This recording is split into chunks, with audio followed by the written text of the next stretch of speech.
Good afternoon dear student. जैसा कि पिछली कक्षा में आपने तृतीय कोटि की अभिक्रिया, तृतीय कोटि की अभिक्रिया और प्रभाजी कोटि की अभिक्रिया के बारे में पढ़ा तथा उसके उदाहरण को भी देखा।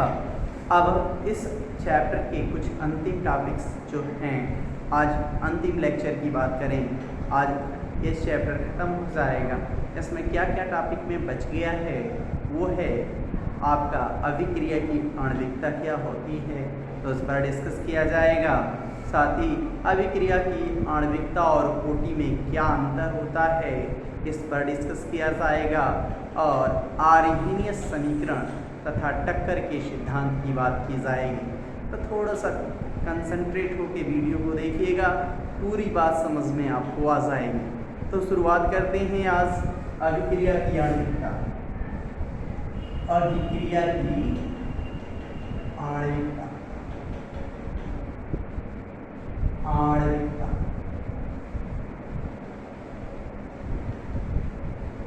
Molecularity of reaction, molecularity of reaction. परिभाषा क्या होगी इसके?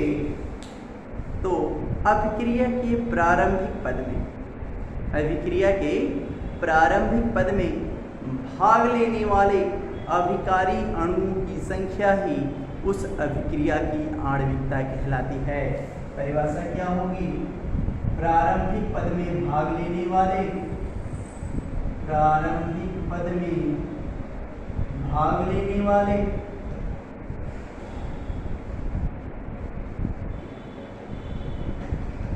अभिकारी अणुओं की संख्या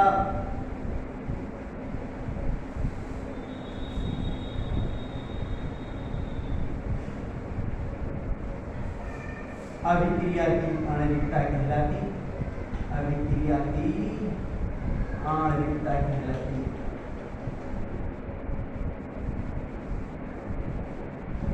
कहने का तात्पर्य है, यदि कह दिया जाए कोई अभिक्रिया है ए बराबर उत्पाद, ए से प्रोडक्ट का निर्माण होता है, ये पदार्थ है यही विघटित होता है और उत्पाद बन जाता है, तो यहाँ पर अभिक्रिया की आणविकता क्या हो जाएगी? आणविकता आप कह देंगे सर 1 हो जाएगी। और इस तरह की अभिक्रिया को बोलेंगे एक अणुक अभिक्रिया, एक अणुक अभिक्रिया।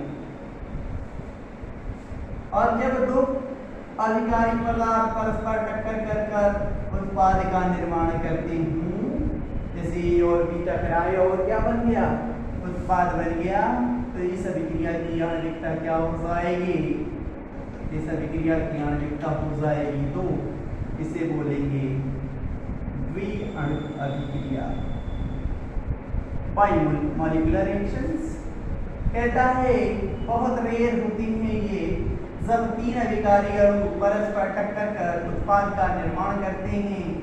तो यहाँ पर इस अभिक्रिया की जो आणविकता होती है, जहाँ 3 अभिकारी अणु परस्पर टक्कर करते हैं, तो आणविकता हो जाएगी 3 और अभिक्रिया हो जाएगी त्रिअणुक अभिक्रिया। तो इस तरह आपको आणविकता देखिए, एक ने कि आणविकता क्या है? एक पूर्ण संख्या होती है। आणविकता क्या होती है? एक पूर्ण संख्या होती है जो प्रारंभिक पद में भाग लेने वाले अभिकारी अणुओं की संख्या होती है। ये आपका अभिक्रिया की आणविकता होगी। अब कहता है कि आणविकता और कोटि में अंतर क्या होता है, तो हम बात करते हैं कोटि और अभिक्रिया की कोटि और आणविकता में क्या अंतर है। ऑर्डर ऑफ रिएक्शन बहुत इंपॉर्टेंट टर्म्स है, पढ़ते रहिएगा। मॉलिक्यूलरिटी में क्या अंतर है, तो इस अंतर को भी समराइज फॉर्म में देखेंगे। अभिक्रिया की कोटि क्या है, तो आपने पढ़ा होगा अभिक्रिया के दर समीकरण में प्रकट सांद्रता पद की घात, जो कि एक प्रयोग द्वारा निर्धारित संख्या होती है, इसे ही अभिक्रिया की कोटि कहते हैं। यम और यन क्या है? ए अभिकारक की यम और यन, और दोनों को जोड़ दिया जाए यम और यन तो हो जाती है समग्र अभिक्रिया की कोटि। समग्र अभिक्रिया की कोटि अर्थात जो अभिक्रिया की कोटि होती है वो अभिक्रिया के दर और अभिकारकों के सांद्रताओं के मध्य संबंध को बतलाती है। जबकि आणविकता क्या होती है? तो प्रारंभिक पद में भाग लेने वाले, प्रारंभिक पद में भाग लेने वाले अभिकारी अणुओं की संख्या होती है। अभिकारी अणुओं की संख्या होती है। नंबर 2, यह एक प्रयोग द्वारा निर्धारित संख्या होती है। प्रयोगों द्वारा निर्धारित राशि होती है।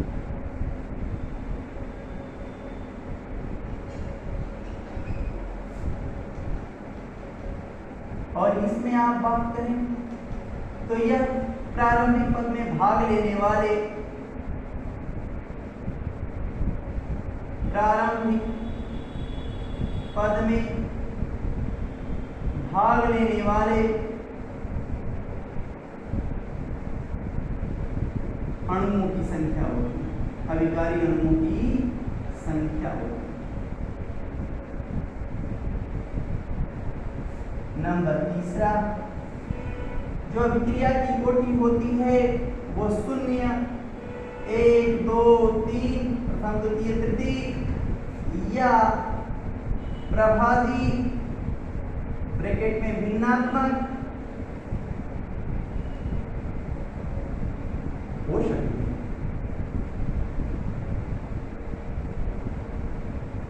जबकि आणविकता क्या होती है?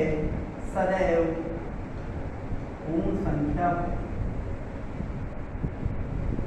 यह कभी भी भिन्नात्मक नहीं होगी, शून्य नहीं होगी। बात करते हैं जो कहता है कि अभिक्रिया की अभिक्रिया की कोटि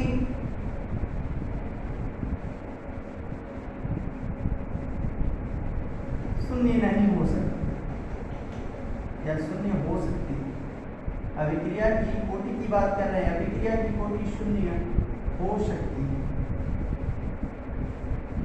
और इसमें लिख देंगे अभिक्रिया की आणविकता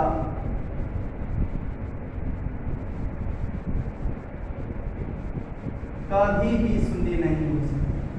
कभी भी शून्य नहीं हो सकती। और नंबर आखिरी 5वां और अंतिम की बात कर रहे हैं तो क्या बोल देंगे? तो अभिक्रिया की कोटि व आणविकता दोनों के लिए कॉमन पॉइंट है।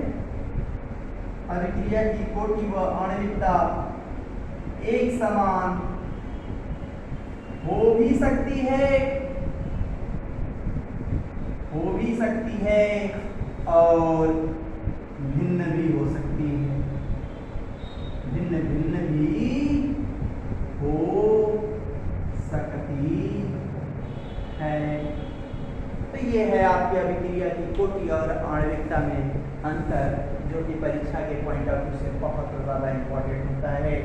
पहला आप देख लेंगे अभिक्रिया की कोटि क्या है, तो दर समीकरण और अभिकारकों के सांद्रताओं के मध्य संबंध को बतलाने वाली राशि होती है।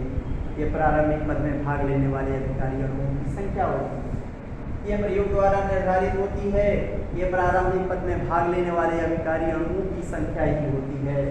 यह शून्य और पूर्ण संख्या या भिन्नात्मक हो सकती है या सदैव पूर्ण संख्या होती है। अभिक्रिया की कोटि शून्य हो सकती है, आणविकता कभी भी शून्य नहीं हो सकती है। अभिक्रिया की कोटि और आणविकता एक समान हो भी सकती है और नहीं भी हो सकती है। मतलब दोनों, ऐसा नहीं कि अभिक्रिया की कोटि 2 है तो आणविकता उसकी 2 नहीं हो सकती है। ऐसा भी हो सकता है कि आणविकता 2 हो लेकिन अभिक्रिया की कोटि क्या हो, 1 हो सकती है। तो ऐसी कंडीशंस हैं, इस पर भी ज़्यादा ध्यान देने की ज़रूरत है। ये टॉपिक आपका यहाँ पर खत्म होता है। अब शुरुआत करती है इसमें एक थ्योरी, छोटी सी थ्योरी है, उसको भी आप इंट्रोड्यूस कर लेंगे, अपने से पढ़ लेंगे। वो है कोलिजन थ्योरी। कोलिजन थ्योरी, टक्कर का सिद्धांत। टक्कर का सिद्धांत, कोलिजन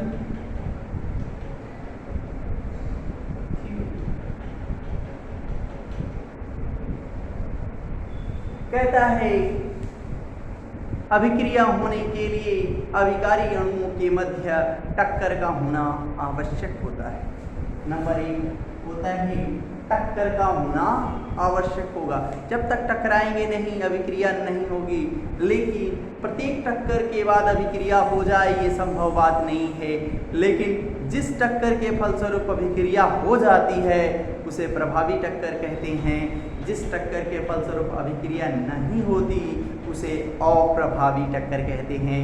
कहने का तात्पर्य है कि A2 और B2 अभिक्रिया में भाग ले रहे हैं, दो अभिकारी अणु हैं, टक्कर कर रहे हैं, तो जिस टक्कर के फलस्वरूप AB का निर्माण हो जाता है वह प्रभावी टक्कर कहलाता है, और जिस टक्कर के फलस्वरूप इनके बीच अभिक्रिया नहीं होगी उसे अप्रभावी टक्कर कहते हैं।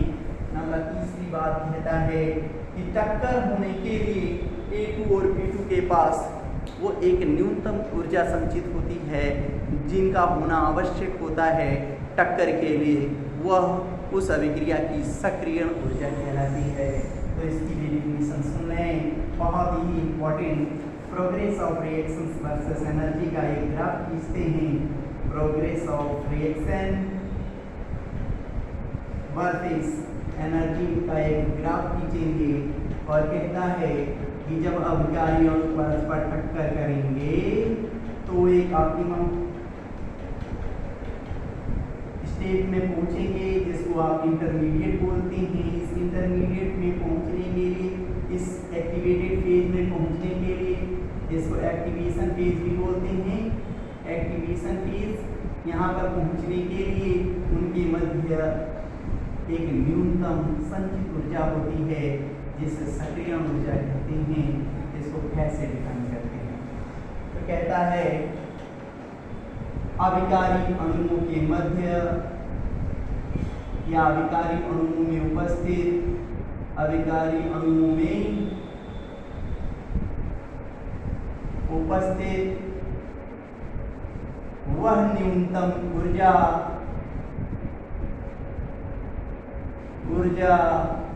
जो अभिक्रिया के लिए अर्थात प्रभावी टक्कर होने के लिए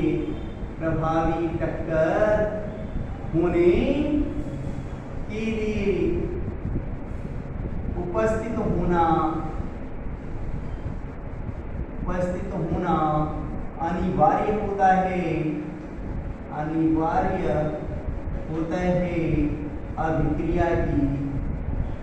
अभिक्रिया की सक्रियण ऊर्जा कहलाती है, जिसे आप किससे प्रदर्शित करते हैं? इससे जिसका नाम पूरा क्या होगा? Activation energy. नंबर 4 पॉइंट कहता है कि टक्कर हुआ तो उसके मध्य द्विक विन्यास बनना अनिवार्य होता है, पर जिसकी प्रायिकता 1 से कम होती है। कहने का तात्पर्य है A2 अणु परस्पर जुड़ रहे हैं, A2 B2 के साथ जुड़ रहा है, अर्थात A बॉन्ड A है और B बॉन्ड B है, तो दोनों परस्पर जुड़ने के लिए इनके मध्य द्विक विन्यास का बनना अनिवार्य हो जाएगा, तब जाके 2AB का निर्माण होगा। तो तो यही ग्रिड विन्यास का होना अनिवार्य होता है। यह आपके टक्कर के सिद्धांत हैं। इन टक्कर के सिद्धांत को भी पढ़ लीजिएगा और इस बात का याद रख लीजिएगा कि अभिक्रिया होने के लिए प्रभावी टक्कर का होना आवश्यक होता है और अब उसके लिए एक ऊर्जा होती है जो अनिवार्य होती है, उसमें उपस्थित होनी चाहिए। वो औसत ऊर्जा से अधिक एक न्यूनतम ऊर्जा होती है जो अणुओं के मध्य प्रभावी टक्कर होने के लिए आवश्यक रूप से उपस्थित होना अनिवार्य होता है। वही अभिक्रिया की क्या कहलाती है? सक्रियण ऊर्जा कहलाती है। इसको आप पढ़ लीजिएगा। अब लास्ट टॉपिक है जिसका हमने जिक्र किया था जब अभिक्रिया की दर पढ़ा रहे थे कि अभिक्रिया की दर ताप पर निर्भर करती है। कैसे? तो उसके बारे में भी डिस्कस कर लिया जाए।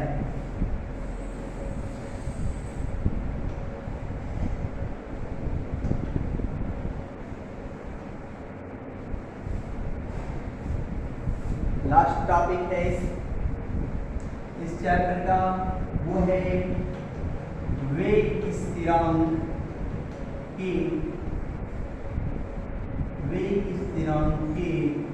व ताप, जिसको आप परम ताप बोलेंगे, परम ताप T में संबंध, या इसी को क्या बोलेंगे? आर्हेनियस समीकरण। आर्हेनियस समीकरण, आर्हेनियस विसन। इस समीकरण की व्युत्पत्ति वान ठाप समीकरण से हुई है, लेकिन आपको केवल समीकरण आर्हेनियस पढ़ना है। तो जान लें E बराबर A एक्सपोनेंशियल A/RT, एक छोटा सा रूप हो गया जो क्या है? आर्हेनियस समीकरण। इसको लघु गुणक के बेस में देख लिया जाए, लघु गुणक के रूप में।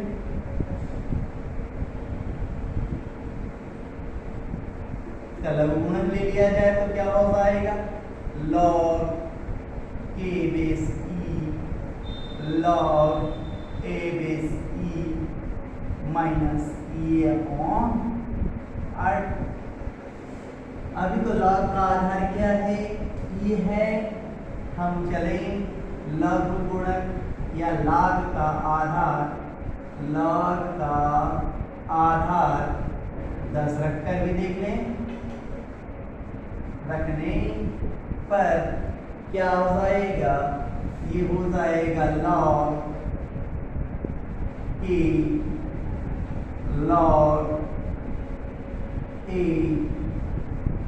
A/2.303 से मल्टीप्लाई कर देते हैं। लाख का आधार 10 करने के आपको एक समीकरण मिल जाएगा। तो ये भी आपका समीकरण नंबर 1, समीकरण नंबर 2, समीकरण नंबर 3, ये तीनों क्या हैं? आर्हेनियस समीकरण। परीक्षा के पॉइंट ऑफ व्यू से कोई पूछा जाए कि आर्हेनियस समीकरण क्या है, तो इसको भी बता सकते, इसको भी बता सकते और इसको भी बताया जा सकता है। तो इसमें कौन क्या क्या है और इससे कोई ग्राफ प्लॉट होगा क्या? इससे ग्राफ भी प्लॉट करके दिखा दे आपको। तो कहता है कि log K मतलब वेग स्थिरांक और 1/T कर सकते हैं इसको, क्योंकि E जो ये है वो A है, ये क्या है? आर्हेनियस पैरामीटर, आर्हेनियस पैरामीटर्स हैं। R क्या है? गैस नियतांक है, तो इनके बारे में तो बातें नहीं करनी। A और T के मध्य क्या आपने ग्राफ खींचेंगे। इस ग्राफ खींचेंगे तो एक सीधी रेखा आएगी। इस सीधी रेखा का एक कटान बिंदु होगा जिसको अंतःखंड बोलेंगे। इसका अंतः जो खंड बनेगा, इंटरसेप्ट, वो क्या होगा? तो log A हो जाएगा इसका अंतःखंड, और इसका जो ढलान आएगी, स्लोप आएगा, वो क्या हो जाएगा? तो -A/2.303 R ये आपका इसका स्लोप हो जाएगा और ग्राफ एक सीधी रेखा में मिल जाएगा। इतना आप नोट कर लेंगे। इसके आधार पर आप इससे रिलेटेड सवाल की अध्ययन करेंगे। यही है आज का टॉपिक। इसी को आप यदि दो ताप दिए गए होंगे T1 T2 तो फिर एक समीकरण ये बनाइएगा, एक समीकरण वो, दोनों के मध्य अंतर निकाल लेंगे तो उससे अनुपात भी, वेग स्थिरांकों का अनुपात भी निकल जाएगा। सवाल लगा सकते हैं इस पर, लेकिन इससे रिलेटेड केवल हाई कंपटीशन एग्जामिनेशन में जैसे कि नेट में या IIT तरह के एग्जामिनेशन में आता है, तो उस पर भी आप चाहे डिस्कस करना चाहें तो आप डिस्कस कर सकते हैं, सवाल लगा सकते हैं, पढ़ सकते हैं अपने से। ये चैप्टर होता है ख़त्म। अब हम लोग नेक्स्ट डे केमिस्ट्री भाग 2 का हेलो एल्केन व हेलो एरीन टॉपिक्स का अध्ययन करेंगे और इस चैप्टर की पुनरावृत्ति यदि आपको कुछ समस्याएं आएंगी तो उसको भी हम डिस्कस बीच बीच में करते रहेंगे। धन्यवाद।